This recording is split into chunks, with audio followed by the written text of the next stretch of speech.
Hi everyone, Mampi রান্নাবাটি চ্যানেলে সবাইকে warm welcome.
ভালো করে নাড়াচাড়া করব টমেটোটা যতক্ষণ না পুরোপুরি মিক্সড হয়ে যাচ্ছে।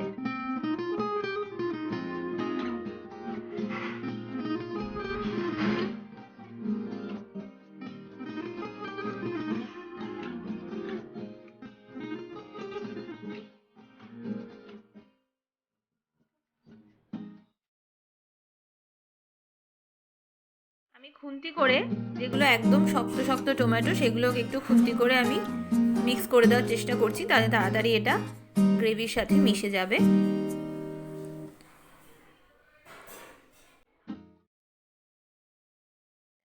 এবার দেখুন পুরোপুরি টমেটোগুলো মিক্সড হয়ে গেছে গ্রেভির সাথে।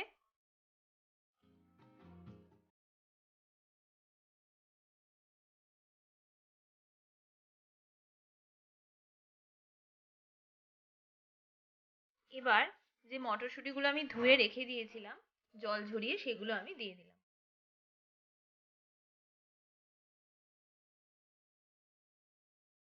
মটরশুঁটিটা দিয়ে বেশ খানিকক্ষণ ধরে আমি কষিয়ে নিয়েছি।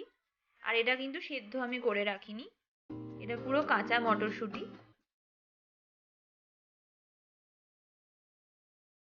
5 মিনিট মতো আমি একদম স্লো করে দিয়েছিলাম,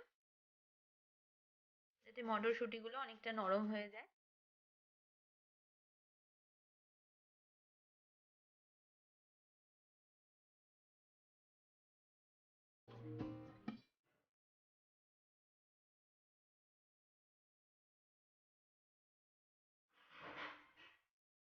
আচ্ছা, এবার আমি এখানে হালকা একটু জল অ্যাড করেছি, কারণ মশলাটা খুবই ঠিক হয়ে গিয়েছিল।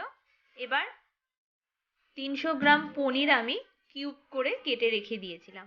এটা কিন্তু ভাজা পনির না, ফ্রিজ থেকে আমি আধ ঘন্টা আগে বার করেছি। তারপরে যখন এটা নরম হয়ে গেছে, এটাকে আমি কিউব করে কেটে নিয়ে দিয়ে দিয়েছি। আপনারা পনির না ভেজে ডাইরেক্ট করার চেষ্টা করবেন, তাহলে দেখবেন এটা একদম নরম তুলতুলে খেতে লাগবে। আচ্ছা, এবার আমি একদম শেষ পর্যায়ে এসে গেছি। এখানে আমি সামান্য একটু ঘি ছড়িয়ে দিচ্ছি।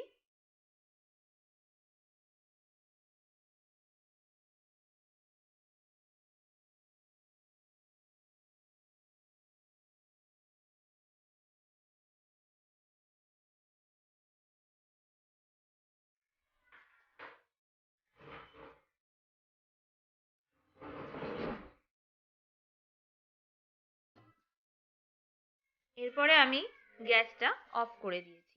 লাস্টে আমি যে ভাজা মশলাটা গুঁড়ো করে রেখেছিলাম সেটা ছড়িয়ে দেবো। দেখুন, আমি 1 চামচ ফুল নিয়ে নিয়েছি, তারপরে এটা ভালো করে ছড়িয়ে দিচ্ছি। এটাই আপনার খাবারকে একটা অন্য স্বাদ দেবে। আশা করি সবাই আপনারা এটা বাড়িতে তৈরি করবেন। ঠিক আমি যেভাবে বলে দিলাম সেই স্টেপগুলো ফলো করবেন। সবাই খুব ভালো থাকবেন।